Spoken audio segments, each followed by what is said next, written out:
everyone.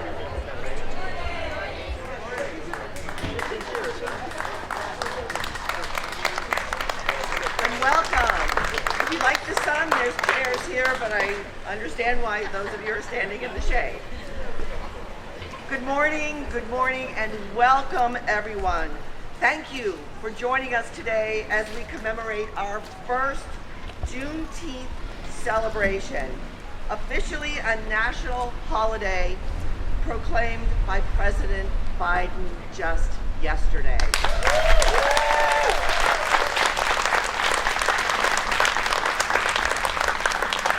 And welcome to our elected officials who have joined us this morning. Representative Jim Kelcourse is here. We have city councilors Bruce Vogel, Charlie Tontar, Barry Connell, and Afroz Khan.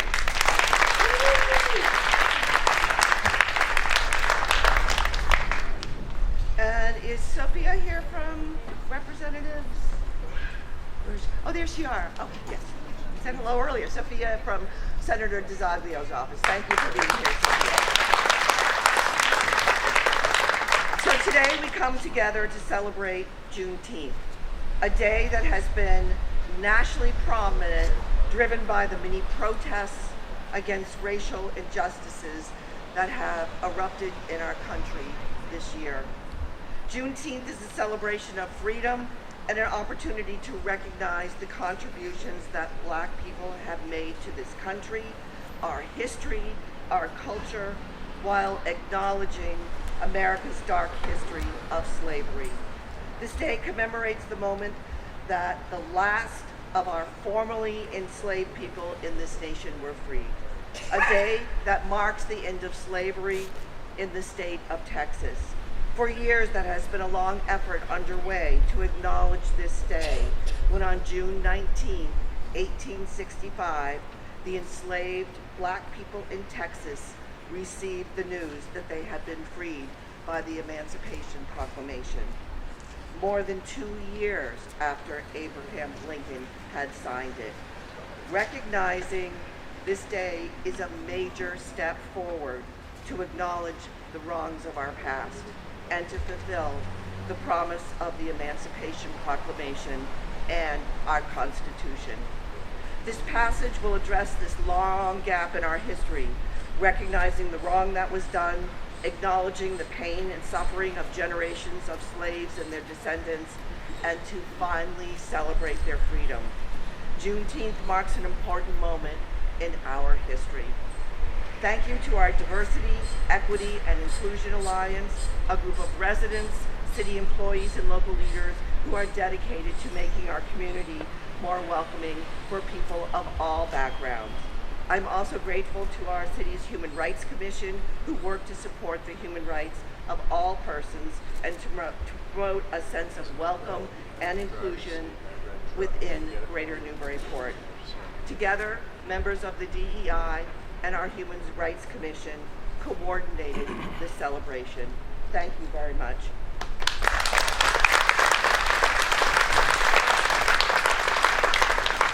We are fortunate to live in a place that values diverse outlooks, a place where we can gather and freely exchange ideas and thoughts. But we know we still have much work ahead of us. And now you will hear from our speakers who are here to offer their prayers, ideas, and thoughts for our reflection on this momentous occasion and recognition of Juneteenth Day. Thank you for attending. And now would you please welcome Edward Carson. He's the Dean of Multicultural Education, history teacher, faculty advisor to the Black Latinx Association Governors Academy. Please welcome Edward Carson.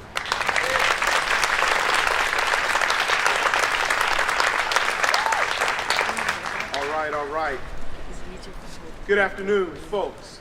Brothers and sisters, non-binary people. I'm excited to be here in a lot of ways, and I'm telling you, there's a lot of energy when we think about Juneteenth and all the events that are happening today and are going to happen this weekend. I'm glad I have you. You know, I oftentimes think about Juneteenth as this notion of reclaiming Black identity in a lot of ways. But when we come to think about reclaiming Black identity, in many ways, that means it's going to take an interracial vanguard of many of us to make that happen. You know, we get to the point of how do we do that? We start by doing what I'm going to do today. And that is, I'm going to talk a little bit about the past, I'm going to talk briefly about the present, and I'm going to talk about my concerns, but of course about the things moving forward in the future. Those are the things that I'm going to wrestle with. You know, I'd never get up in a space like this and talk to folks without giving thanks to my wonderful mother, my wonderful father, who are living down in Montgomery, Alabama. These are folks who navigated their way through the Jim Crow South and really had to ponder these ideas about what does it mean to be a black person in America? What does it mean to be black and to have to navigate through white spaces and have to fear about what might transpire as they are raising their black sons? And you know, folks, don't get me wrong too, right? Because again, one of the things I remind folks of is we talk about Jim Crow and we talk about the history of the South and its legacies. But I like to remind folks, since I moved up to New England about 8 years ago, that white supremacy is a reality here too. White supremacy exists in all spaces.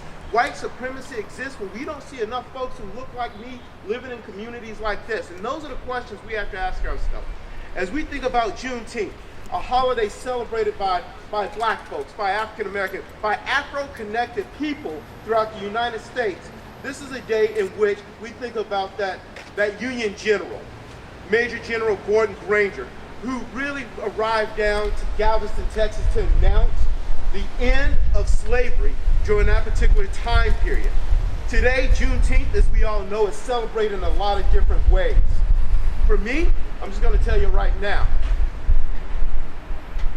sent the email out to some folks in my community at the Governor's Academy, and I said, you know what, we need to get together because we're not going to do a Zoom Juneteenth this year like we've done in the past. We're going to have Juneteenth the way black folks in the South celebrate Juneteenth. That's right. My mama's macaroni and cheese, and boy, let me tell you, that macaroni and cheese, when you eat it, you better not go for a run right after. That's going to be dangerous in so many ways.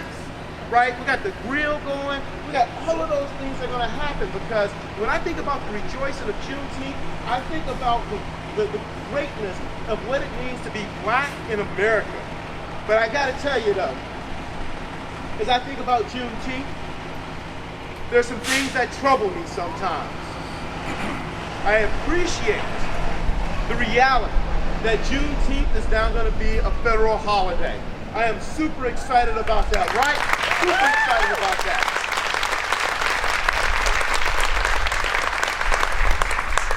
But yet, I sit there and I think about the fact that it's going to be a federal holiday. And again, I don't mean to get all political, but I'm a black man in America, which means I am political. Because see, the way my identity works is I have to think about my future and my rights and that of other black and brown, queer folks, women, and all those other marginalized and oppressed people throughout the history of this country. I have to sit there and I have to think about the idea that you got a bunch of folks celebrating and saying, we're going to make this a federal holiday, and yet in the process of doing that, we're going to start working back towards Jim Crow. We're closer to Jim Crow in the 1960s, folks, than ever before in 2021. Voting Rights Act being attacked by a lot of folks in different states, saying that we're worried about you. We're going to control you. We're going to make it harder and harder and harder and more difficult for you to vote because we'll give you this holiday. We just want to make sure you shut up and you don't have a voice nor a platform to speak from like I have right now. That's what they're doing. That's the concern right there. I sit there and I think about Juneteenth and I think about the glorious of many things that are transpiring, yet I think about the fact that we're celebrating the 100th year of the Tulsa riot. And I sat there back on January the 6th and I watched a lynch mob go into a Capitol building and I sat there and I thought, wow, we've seen this narrative before in the history and people want to dismiss that in so many ways. When I think about those legacies of the past, I have concerns moving forward. I think about what Granger, what that brother noted when he brought the notice to the enslaved. Because black folks weren't born slaves, we were enslaved, right? We want to make sure the vocabulary is right. My friend, I appreciate that. In recognizing that, Granger noted in his note, I quote, "The people of Texas are informed that in accordance with a proclamation from the executive of the United States, all slaves are free. This involves an absolute equality of personal rights and rights of property between and from master to slaves and the connection heretofore existing between them and becomes between employer and hired labor. The freedmen are advised to remain quietly at their present homes and work for wages. Right? You're just telling me I'm free from my master who's enslaved us for a number of years, but yet I need to stay home and continue to seek wages in which no one's going to pay me. They are informed that they will not be allowed to collect military posts and that they will not be supported. I want you to hear this part. They will not be supported in idleness, either there or elsewhere. Like, black people have not built the world. Like, we haven't contributed to the music, to the industry, to the greatness, to the soul food, to the products of the Industrial Revolution that take place through our labor, historically. So those are the things, folks, we have to continue to think about in so many ways. I gotta say, folks, this passage is disappointing to me as I celebrate Juneteenth because I'm a realist. I live in a real world. I'm a black man in a white country. And because of that, I like to tell the truth, but I like to rejoice in the truth, and I like to create that sense of an interracial capacity that's there.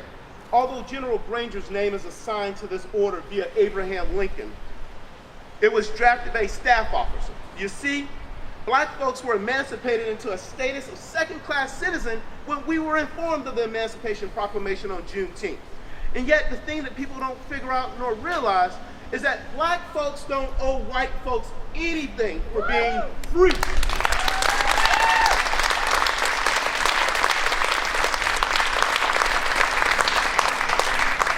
We've decided to control our own narrative.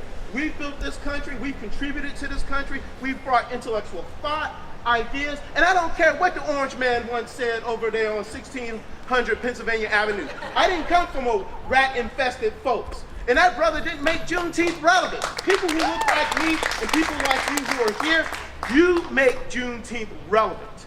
That's what it's about, more than anything. And thank you.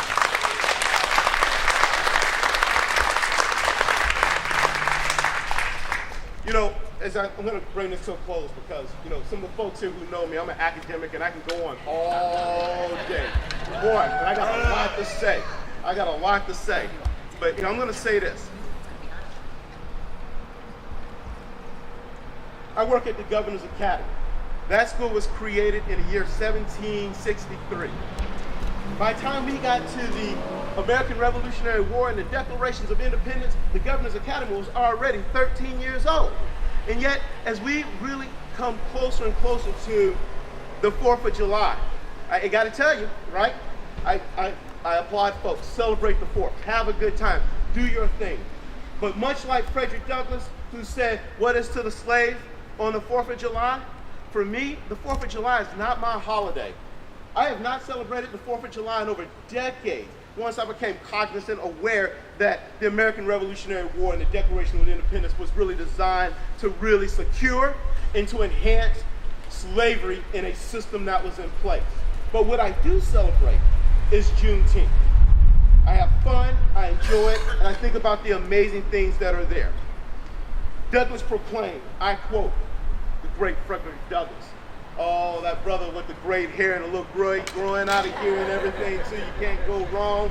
And Newburyport has a history with that brother, as we know. Douglass proclaimed, I quote, I say it with sad sense of the disparity between us. I am not included within the pale of glorious anniversary. Your high independence only reveals the immeasurable distance between us. The blessing in which you, this day, rejoice are not enjoyed in common. The rich inheritance of justice, liberty, prosperity, and independence, bequeathed by your fathers is shared by you, not by me, Douglass stated. The sunlight that brought light and healing to you is brought strife and death to me and to people who look like me. You see, the 4th is your holiday, not mine. You may rejoice, I may mourn, Douglass stated. And as I think about the great Frederick Douglass' words, I think about who my founding fathers were. Not Franklin, not Jefferson. Jefferson had slaves. He enslaved folks. Jefferson's not my person. but yet Truth, Douglas, Tubman. Now, those are the folks that I think about. For me, I mourn the 4th of July, but I celebrate my day, our day, which is June 19th, 1865, as Dr. Martin Luther King Jr. noted in 1963 at the Lincoln Memorial, using the choice words from an old Negro spiritual that originated during the Civil War, and we've all heard it a million times. Free at last, thank God Almighty, we are free at last. Woo!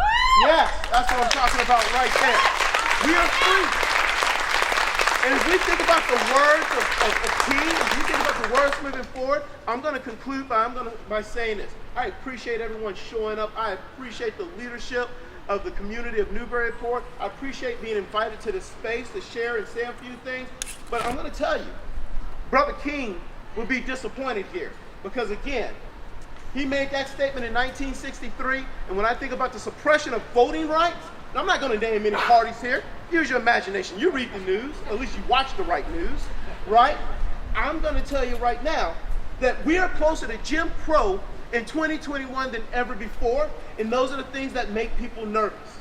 Those are the things that make people concerned when we talk about Juneteenth and the 1619 Project. Are you afraid to hear my narrative and our story and the things that need to transpire there? I hope not, because you know what? Got a lot of young folks in this crowd here, and the world is changing slowly. So folks who are not recognizing the diversity and the beauty of the world, got to get out of the way. Thank you, folks. Happy Juneteenth.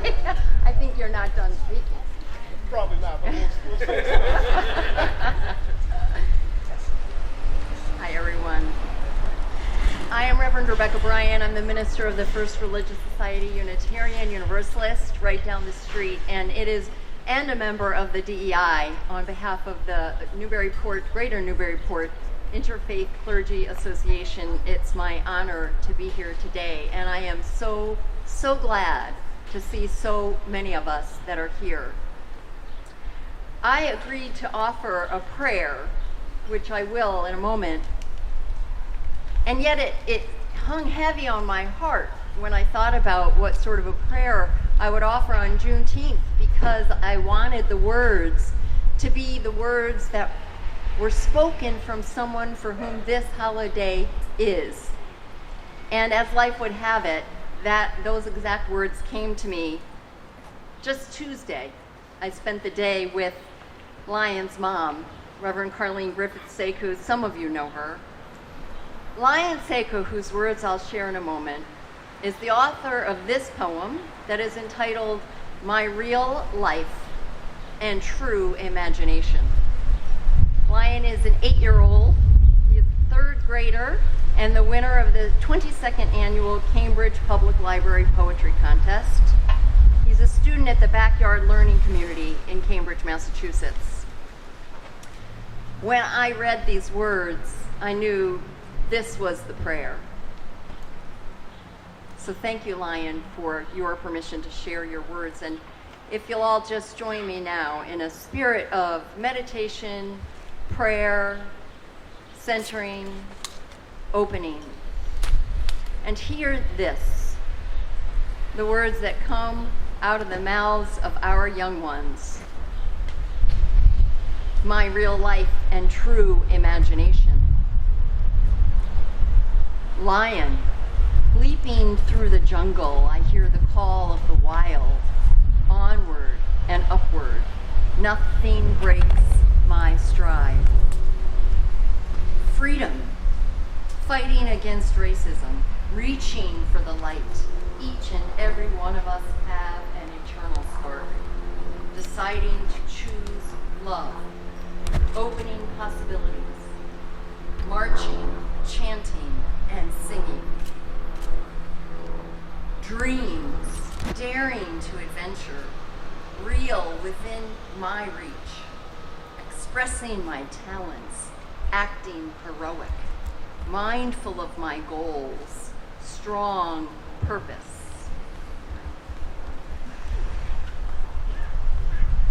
Blessing to my family, loving humankind, adored for life, caring about many things, kindness in charity.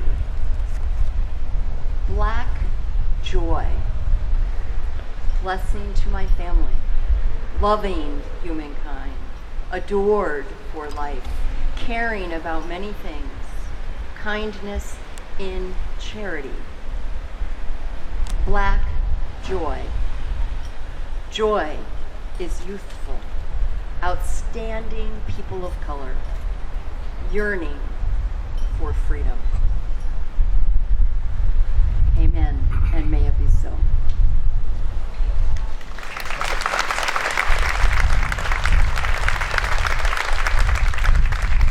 Thank you, Reverend Rebecca. And next, English teacher Deb Zabo. Oh, I'm sorry, jumping ahead. We will have Reverend Dr. Jared Mercer from the rector from St. Paul's Episcopal Church, who will teach. Thank you.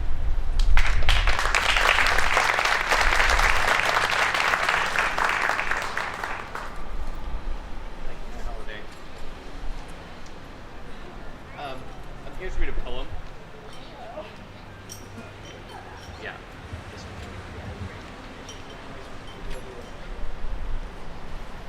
Thank you so much. I'm here to read a poem today. There are so many breathtaking poems in the long and beautiful tradition of Black poets in America. Poems of protest, victory, grief, and joy. From Langston Hughes to Gwendolyn Brooks, to Claudia Rankin, or Tracy K. Smith. But I could not inhabit those voices. And as a white man standing here, my approach to Juneteenth can't be only of victory and celebration, though it is that, but one of recognition of my own complacency and even complicity in the continued injustices and inequalities of our society, whether implicitly or explicitly. And so I think my voice here today has to be one that rejoices in where we've come, yes, but also recognizes the work that needs to be done, and ultimately one of confession. Freedom is not a climactic or victorious achievement of the past, but a daily practice and a continued movement of progress for which people like me have a lot to confess. And so I'm actually putting away a poem I was planning to read a different one. And it is a poem of recognition of where our complacency and our complicity can get us. And so it is a poem of confession, and I hope we can enter into this voice, particularly those present who look like me. It's a poem by the poet Ilya Kaminsky. It's called We Lived Happily During the War.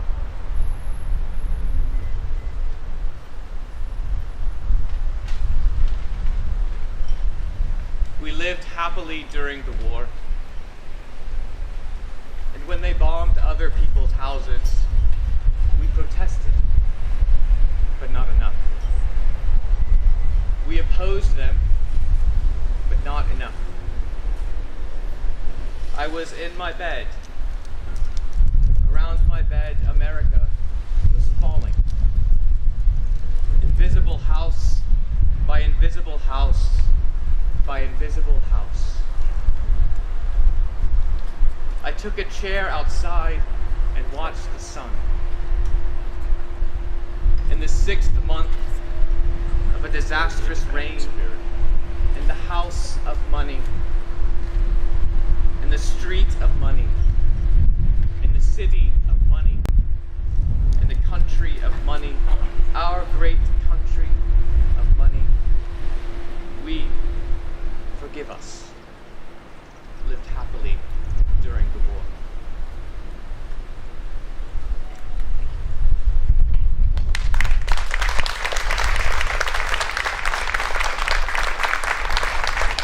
Thank you, Reverend Jared. And next, we have English teacher Deb Zabo, who many of you know her for her creative work with many of our students and keeping poetry alive. And she teaches English and creative writing. And in that theme, several of her students came together and wrote an original poem.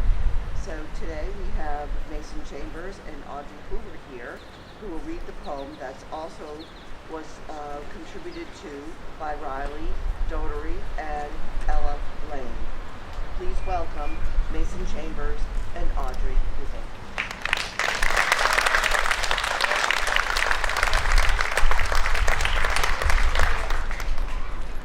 Waiting. They were always waiting. They are still waiting. The slaves in Texas to learn they were free. The bills in Congress to provide equality. The prisoners in jail held there by racist policy. How long must they wait? No news. No nothing. Time's up. The timer has ticked since 1866. Our patience has run thin, You can slash our sign, but our needle will sow right through your hate. and our courage will grow. Your bigoted words are not our concern. We'll rise above the eclipse of supremacy. I wish they stopped telling about the oh-so-courageous Columbus. I wish he hadn't done this. It's history's fault that white is the default. That we are still pushing for people to start looking At the truth, at today. a new way. We're committed to break our privilege of ignorance. How can I grow up and not know this? That it took over 2 years until some slaves knew they were freed? That George Floyd was one of many black men destined to be freed. Slavery, Jim Crow, MLK, the end is all we're taught. Hidden histories are kept from us, and all that is left for us are distorted stories of white people's wars. It's no wonder all we hear is how to make ourselves appear. Do I care about being anti-racist? Do I care more about appearing non-racist? I posted on my story. I went to a protest. I put BLM in my bio. We've done enough. It is our privilege to Take a break. step down, Walk out. to walk away when it gets too tough. To zone out when it gets too much. Standing here in a beautiful city, but let's open up the conversation of redlining and blue line flags and the racial wage gap disparity and our hopes for real equality.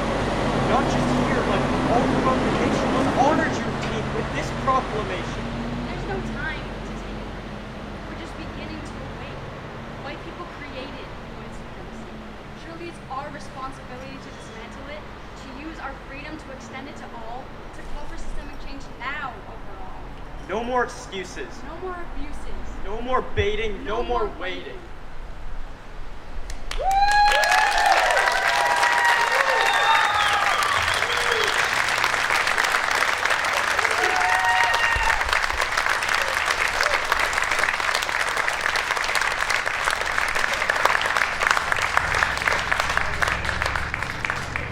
Out of the mouths of our youth. Unbelievable. Well done. Well done.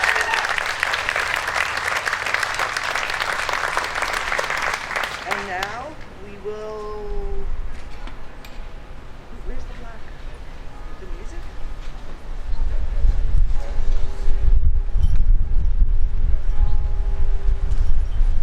Perfect. We're going to hear the Black National Anthem as our volunteers are going to raise our Juneteenth flag. And I'm grateful I waited a long time for a second flagpole at City Hall. So those kinds of things.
is one.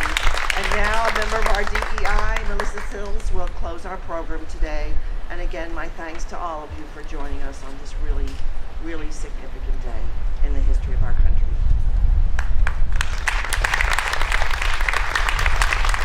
Wow, that was amazing. Hi, I'm Melissa Sills, and thank you all for coming out today to recognize and celebrate this Juneteenth holiday. We will continue to celebrate this weekend as the actual day is tomorrow, Saturday, June 19th. Local businesses will be putting up flags in their windows downtown to help increase awareness about the day. And restaurants such as the Paddle Inn, Metsy's, Brick and Ash, and The Point will also have specials on the menu.